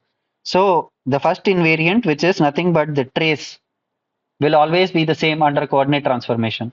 So sigma x plus sigma y is actually sigma 1 plus sigma 2. And we know what is sigma 1, 20. Sigma 2 is minus 45. So sigma 1 plus sigma 2 is nothing but minus 25. So this is 20 minus 45, which is minus 25 MPa.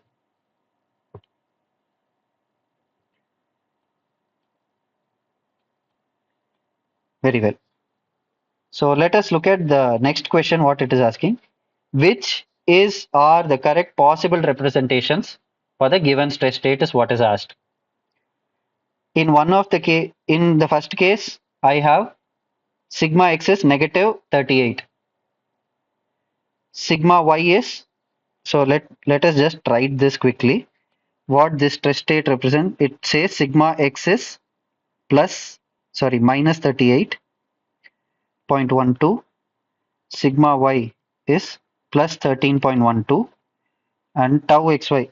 In fact, tau xy is plus 20 in all the cases because in the question itself it is given. So I will not write that redundant data.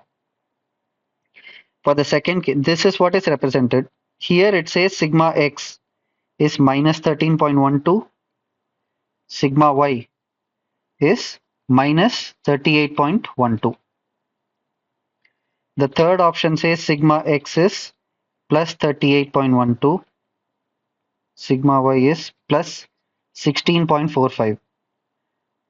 16.45, and the fourth one says sigma x is plus 13.12, sigma y is minus 38.12. So these are the four options that we have, and it has asked which of them represent the possible representations. Why it has not been asked uniquely?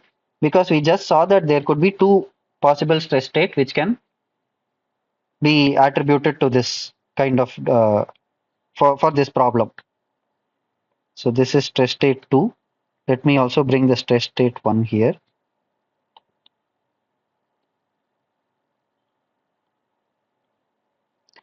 And I'll delete it from here. All right, so this is stress state 1 and this is stress state 2. So let us quickly do this.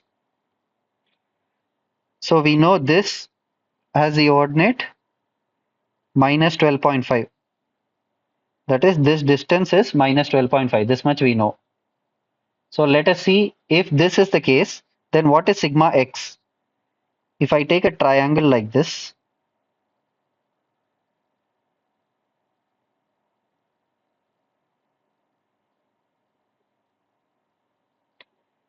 if I draw a triangle like this and I take out that triangle, this will be 20 because tau xy is 20 MPa.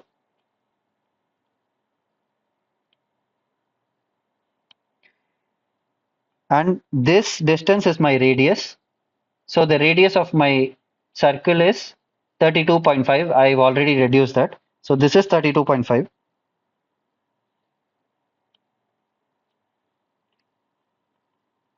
So what is this distance then?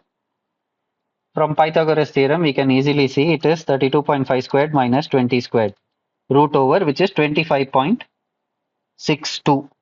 So this comes out to be 25.62. Now, mind you, 25.62 is from the center of the Mohr circle.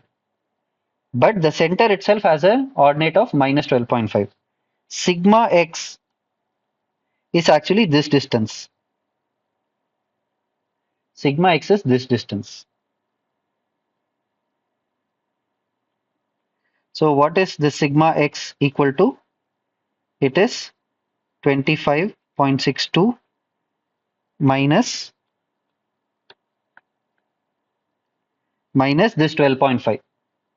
I hope that is clear. So this comes out to be,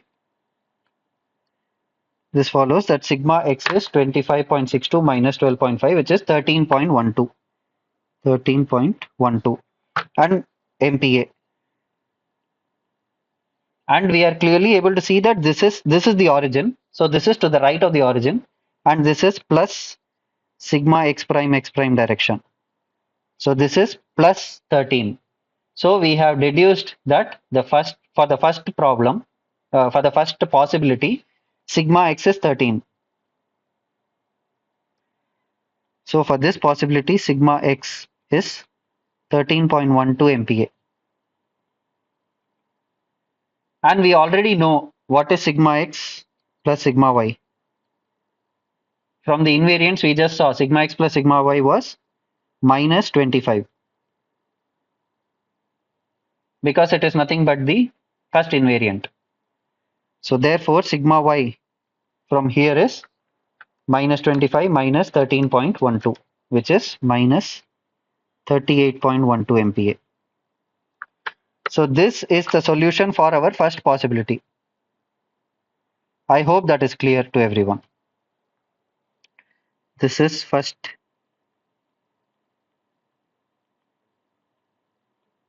This is the first possibility. The second possibility, we need not go extensively into calculating it. We can simply see, if we draw the line here, this came out to be minus 38. So my sigma x, if it is minus 38, then diametrically opposite sigma y has to be plus 13.12. That is what it follows. So we need not calculate. In fact, from the figure itself, we can see the second possibility.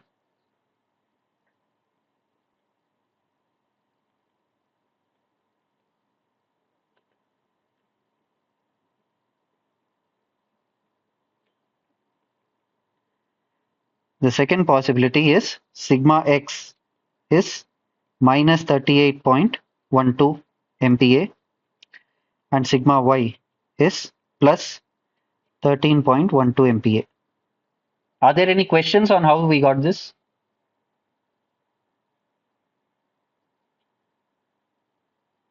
I hope it is clear to everyone.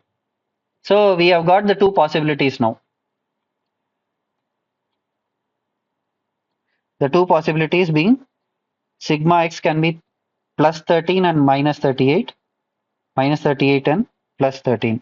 So the 16.5 anyway is not there. I have this as positive, this as negative. So this is one of the options. Yes. Do I have here? I have both of them negative, but we saw from our Mohr circle that is not the case. So this is not the correct answer. And here option A is just the reverse of option B, which option D, which also happens to be correct. So this is the possible, these are the possible stress states for this question. So I hope I have done some justice into explaining this question on how we got from a stress state to the Mohr circle, and identifying that this problem does not have a unique solution because we have just been given, say, tau xy. Given that, what are the possible stress states we saw, and we also applied our knowledge of invariants to this problem. So let us look at the last question now. If I'm not able to solve this completely by the time, I request you to either allow me some 5-10 minutes more in order to explain this, or if you want to close, we can close and I will perhaps post the solution, a written solution, when I post this sheet. In any case, let us see how far we can get before we cross the time. So relative to the Cartesian coordinate system, and please remember, Cartesian C should be always capital, because it follows from a name. Excuse me. Relative to the Cartesian system, the state of stress at a point is represented by some stress tensor given here, where all the values are populated except sigma zz. it is known that the stress tensor represents a uniaxial stress state. Based on this information, answer the following question is what is given. It says calculate sigma zz at this point. So from our knowledge, we know that for uniaxial stress state,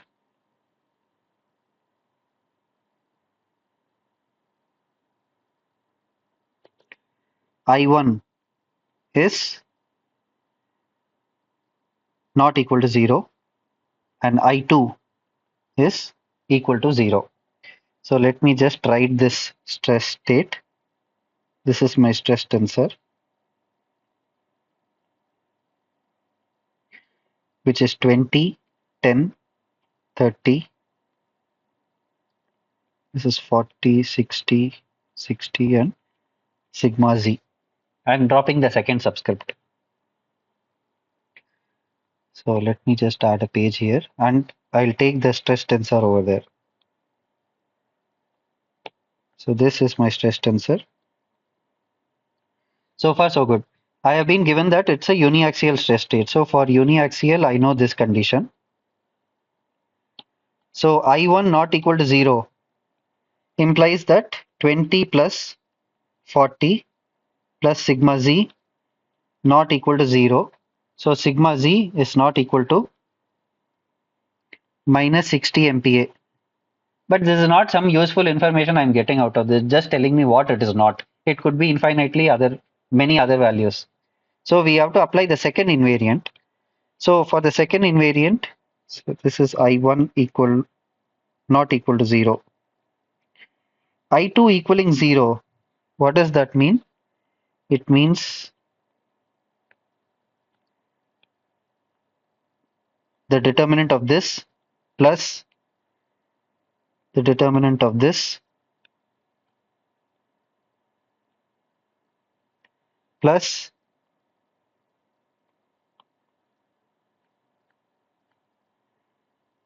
the determinant of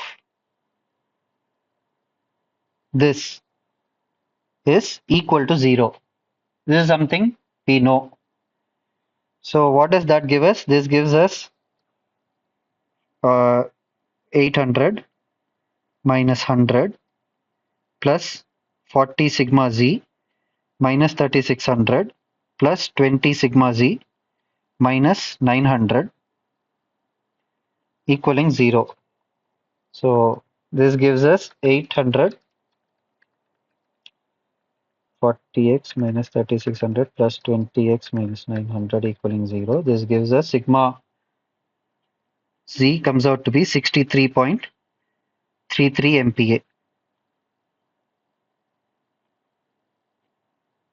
So I urge the viewers to check the calculations once on their own. Since I am also solving it live, it is possible there could be some calculation errors. In any case, my interest is to explain the concept better.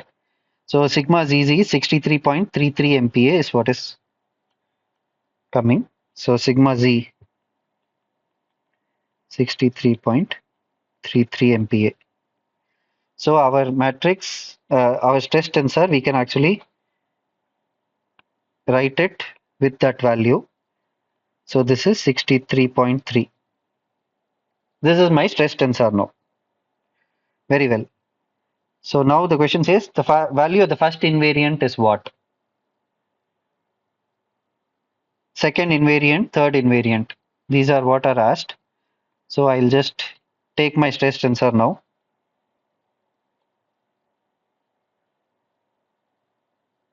I'll bring this here. So the value of the first invariant is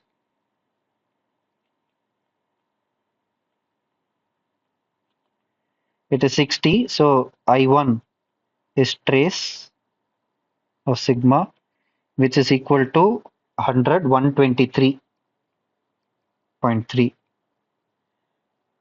60 and 60, 123. I2 is 0 because this is uniaxial and we just, in fact, we back calculated this based on the very fact that I2 is 0. I3, what is I3? I3 is nothing but the determinant of this matrix. So let me quickly calculate the determinant. I'll just I'll leave you to it. You can actually do that on your own. But I'll just, for the sake of completeness, I'll just put it 60, 30, 60, and 63.33. 7. So determinant is coming out to be, I urge the viewers to check it. In any case, determinant is coming out to be minus 27669 MPa whole cube, because this is the product of three stresses. So that is why the unit follows. It's a funny unit. That's fine. So the second invariant is 0. This is coming out to be minus 27669. And the first invariant is coming out to be 123.3. All right, so far so good. Now it says what is the maximum? Yeah, the question asks what is the maximum shear stress? So this is where I'll just take 2 minutes in order to explain how the Mohr circle is actually plotted for this. Okay, now that we have calculated the invariance, why don't we go ahead and calculate the principal stresses for this? This is my stress state. So I1 is 123.3, I2 is 0, I3 is 20, 10, 30, 10, 40, 60, 30, 60, 63. Yeah, sounds about right. I think this will be I3, 27669. All right. So the characteristic equation, as we discussed earlier, will be sigma n whole cube minus I1 minus of I1 sigma n squared plus I2, which is 0, minus I3, 0, minus I3, minus of this, equal to 0. So I have the cubic equation as sigma n cube minus 123.3 sigma n squared plus 27669 equaling 0. So if I were to calculate the values, 123.3, and this is 0. So sigma 1,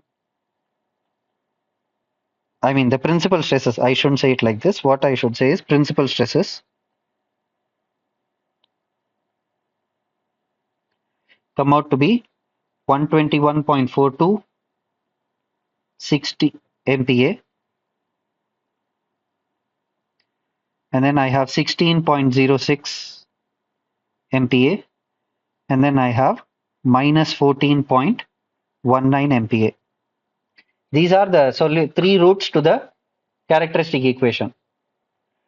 In such a case, from our convention, it follows that sigma 1 is this value. This is sigma 1. Sigma 2 is the next algebraically greater value, this one. And sigma 3 is minus 14.19 MPa. So far, so good. So I have got the three principal stresses. Once I have the three principal stresses,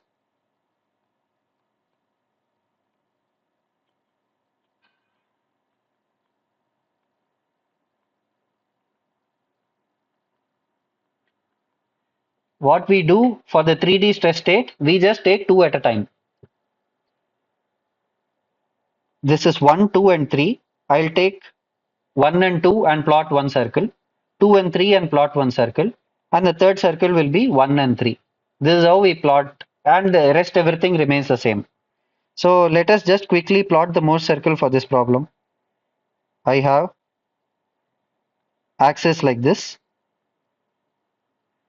This is plus sigma x prime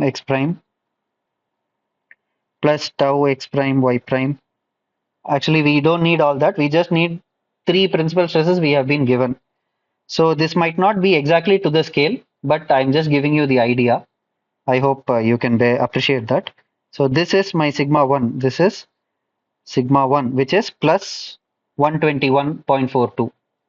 If this is 121, 16 will come somewhere around here, let us say. This is sigma 2.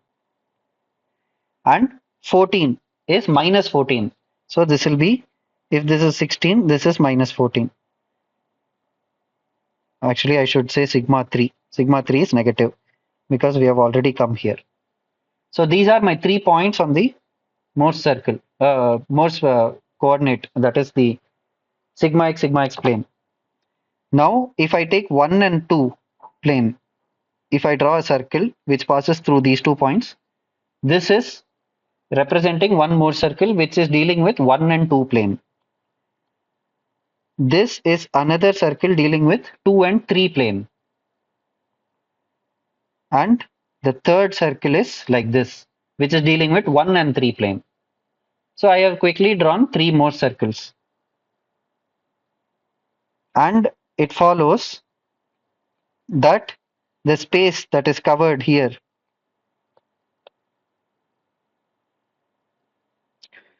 in fact, let me make this bigger. Yeah, the space that is covered in between these three, is my solution space. What this implies is, in the 3 dimensions, no matter how I rotate or what my stress state is, it will always fall somewhere in here. So given this stress state, it cannot exceed, it will be either on the boundaries of this or inside this. So this is how we draw Morse circle for 3 dimensions.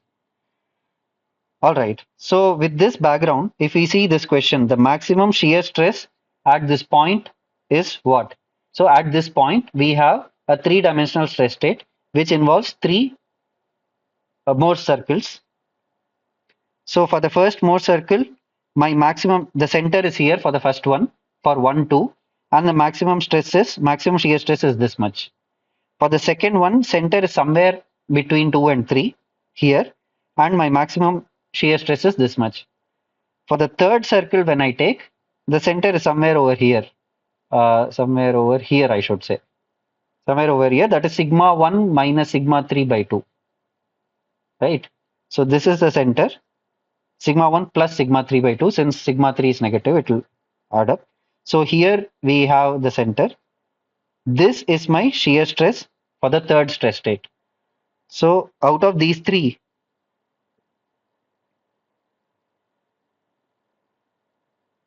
I can clearly see that this is the one that represents tau max, which is nothing but sigma 1 minus sigma 3 by 2. Right? So what is sigma 1? It is 121. Sigma 3 is minus 14. So it follows that the maximum shear stress at this point is 121 point something, 121.42 minus of minus 14.12, I think, 19, whatever, by 2. So tau max comes out to be 121.42 plus 14.19 by 2. This is nothing but 67.805 MPa. I hope that is clear. So why this becomes important? I'll just take 2-3 more minutes. I hope you can bear with that. What does this imply? This implies that if we are given a 2-dimensional stress state such that both our principal stresses are positive, we should not forget about the third principal stress being 0. Because if we consider just this, we will think this is the maximum shear stress. Whereas there is another circle which will touch the origin, which will have a greater shear stress. So the absolute maximum shear stress is what we should design our components for. Otherwise, we will not have a safe design. We will not be meeting the criteria if we just consider some 2 planes without regard to the third principal stress. So this is where it becomes important. I hope it is clear. So this is the maximum shear stress. Now in the assignments, it will be mentioned that you have to report the in-plane maximum. In-plane meaning sigma 1, sigma 2 plane. In this plane, what is the maximum? That will be this radius. Or it will be given that you have to report the absolute maximum. Absolute maximum happens to be the maximum of all the 3. I hope that is clear. So let us look at these two questions. What it says is the shear stress on the octahedral plane and normal stress on the octahedral plane. When we have three principal stresses, sigma 1, sigma 2, and sigma 3, we will have three directions associated with it, n1, n2, and n3. This will be unique. And when we saw that these three are distinct, n1, n2, n3 are perpendicular to each other. So let this be n1, n1. I have this as n2 and this as n3. This has nothing to do with my xyz coordinate system. My xyz is somewhere else. I have the stress tensor. I have actually calculated. It so happens that n1 into n3 are also mutually perpendicular to each other. So if I form a coordinate system which has n1 into n3 like this, then a plane that is at equal orientations to this coordinate system formed by the basis of n1 into n3 is called the octahedral plane. This plane is called the octahedral plane, which is at equal inclinations to n1, n2, and n3. And the shear stress on this plane and the normal stress on this plane is of interest. This actually we can derive on a long form, which I will do when I post this sheet. But actually speaking, tau on the octahedral plane can be derived simply based on our invariants. I1 squared minus 3I2 squared root over. So we can quickly plug the invariants here and we can actually calculate what octahedral shear stress is. But otherwise speaking, even in the long form, we can actually find out the principal stresses, find out the eigen vectors, and a plane which has a normal that is at equal inclinations to all this, it will have this as the shear stress value, which also we can quickly derive from the invariants. Similarly, the normal stress will be I1 by, it will be the average of the invariants. When I post this sheet, I will perhaps solve this in more detail. And there is no need for any apprehension that you don't readily understand what the octahedral plane is. When I will post this sheet, I will give a thorough explanation of this.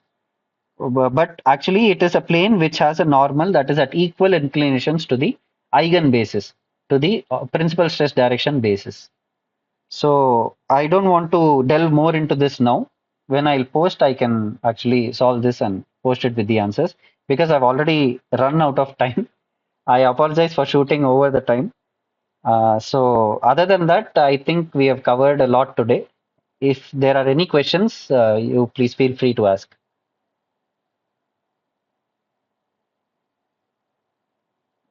Yeah. Yes, sir. Sorry. So what is so special about the octahedral plane, if I may ask? This octahedral plane, the shear stress here bears some direct correlation to our failure theories, basically. So that is why it becomes important for metals. The shear stress on the octahedral plane there actually is a metric that we can correlate it to failure theories of metals. So that is why this becomes important to quickly identify this plane and find out the shear stresses here. We will see as it comes about on how this is related. Sure. Yeah. Thank you. Yeah. Okay. Anything else? Okay. I take it that it is clear. In any case, if you have any questions, please feel free to approach the forum, or perhaps you can attend the next session and we can discuss them there. I hope I've done some justice today to explaining this. Yeah. Any questions? Parnita? No, sir, nothing. No questions? Okay. No, Okay. Fine. All right. So if there are no further questions, perhaps I'll call it a day.